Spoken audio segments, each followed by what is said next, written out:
Welcome दोस्तों in your channel tech non tech and more पर। आज हम लोग देखेंगे वर्ल्ड मैप के बारे में। वर्ल्ड मैप की कुछ बेसिक जानकारी। ये जो चुटकू है ना, हाथ में जो चीज़ पकड़ के रखी है वही हमारी पृथ्वी है। अब देख लेते हैं, अगर हम लोग इस पृथ्वी को दो हिस्से में बांटेंगे तो कुछ इस तरह की इंटरफेस दिखेगा। और इसको अगर हम लोग खोलेंगे ना, एक पेपर में लाने की कोशिश करेंगे पूरा पृथ्वी को, तो इस कलर के कुछ इंटरफेस दिखेगा। तो ये है हमारी पृथ्वी। अब इस पृथ्वी का ना, ये जो वाइट वाला पोर्शन दिख रहा है वो सारा का सारा पानी है, 70% वाटर, एंड बाकी जो है वो लैंड है। अब हम लोग देख लेते हैं कि कितना द्वीप महाद्वीप ऐसा है हमारी पृथ्वी में। तो पहले तो हम लोग कंटिनेंट के बारे में बात करेंगे। तो 7 कंटिनेंट है पूरा पृथ्वी में। कितना कंटिनेंट है? 7 कंटिनेंट है। अब इसको एक एक करके देख लेंगे।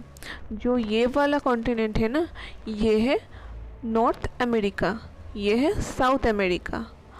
और नॉर्थ एंड साउथ अमेरिका कैसे डिवाइड, कैसे समझोगे? ये जो ऊपर वाला पोर्शन होता है ना, वो है नॉर्थ, एंड ये जो नीचे वाला पोर्शन है ये है साउथ। एंड वैसे ही अगर हम लोग इस साइड में आ जाओगे, ये है ईस्ट एंड ये है वेस्ट। तो इसी हिसाब से ये बीच में एक इक्वेटर लाइन होता है।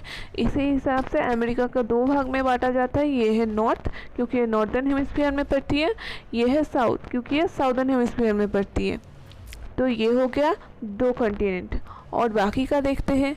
ये हो गया अफ्रीका, ये हो गया यूरोप, ये हमारा एशिया, ये ऑस्ट्रेलिया एंड ये अंटार्कटिका।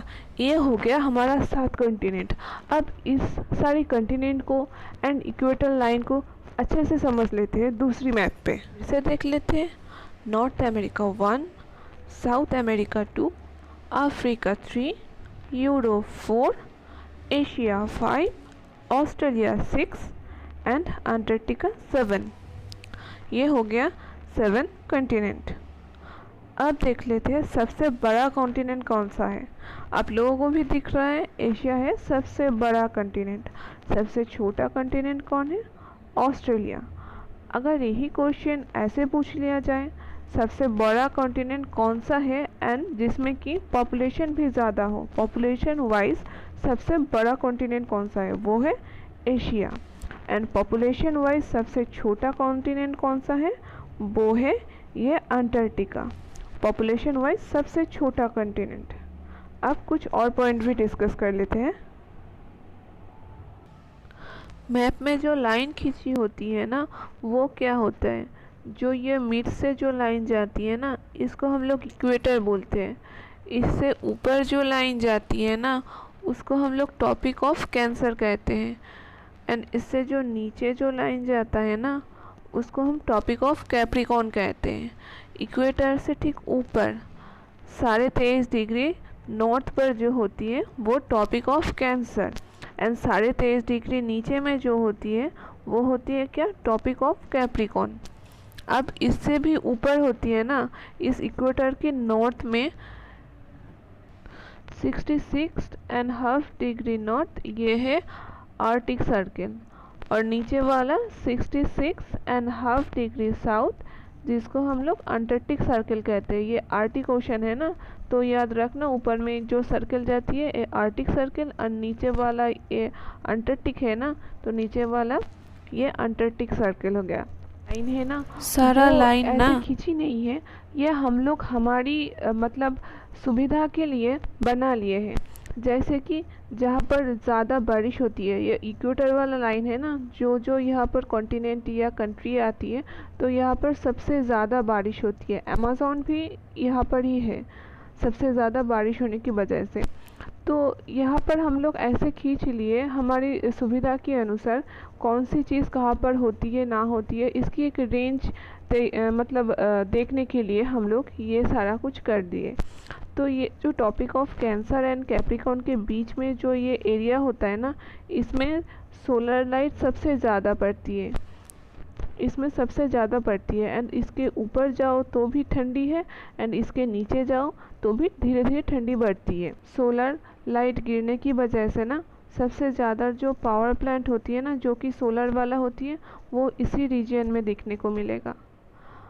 इससे याद आया कि इंटरनेशनल सोलर अलायंस, इसका हेडक्वार्टर कहाँ पे? ये गुरुग्राम में है। ऐसे ही चीज़ों को, हर चीज़ों को मतलब रिलेट करके अगर आप पढ़ने लग जाओगे ना, तो सारी चीज़ इजी हो जाएगा। अब हम ओशियन के बारे में देख लेते हैं। कितना ओशियन होती है? 5 ओशियन होती हैं। तो इस 5 में कौन कौन सी आती है?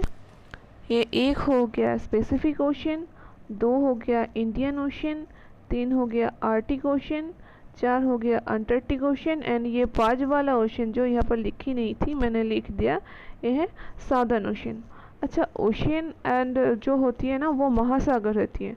नदी, नदी के बाद होती है सागर, सागर जैसे कि यहाँ पर बे ऑफ बंगाल है, यहाँ पर अरब सागर है, जो किसी एरिया से तुरंत बाहर निकलती है ना नदी, नदी जो मिलती है उसको हम लोग सागर कहते हैं। अगर वो ही सागर किसी महासागर में मिलती है जो कि बड़ा होती है एरिया में, सागर छोटी होती है, महासागर बड़ी होती है। बड़ा ओशन कौन सी है? वो स्पेसिफिक ओशन है। जैसे कि हम लोग पृथ्वी को 2 हिस्से में बांट दिया था ना, इसीलिए ये स्पेसिफिक ओशन वाला पोर्शन इधर भी चला आया। अगर इसको इस वाइज मोड़ दो ना आप, तो वो specific ocean and a specific ocean जाके मिल जाएगा। और सबसे बड़ा ओशन कौन सा है? स्पेसिफिक ओशन है।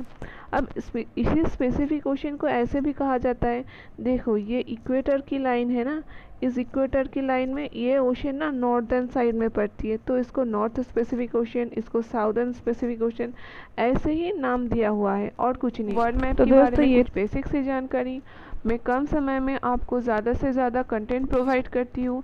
ऐसे ही वीडियो देखने के लिए जुड़ी रहिए हमारे चैनल में। जय हिंद।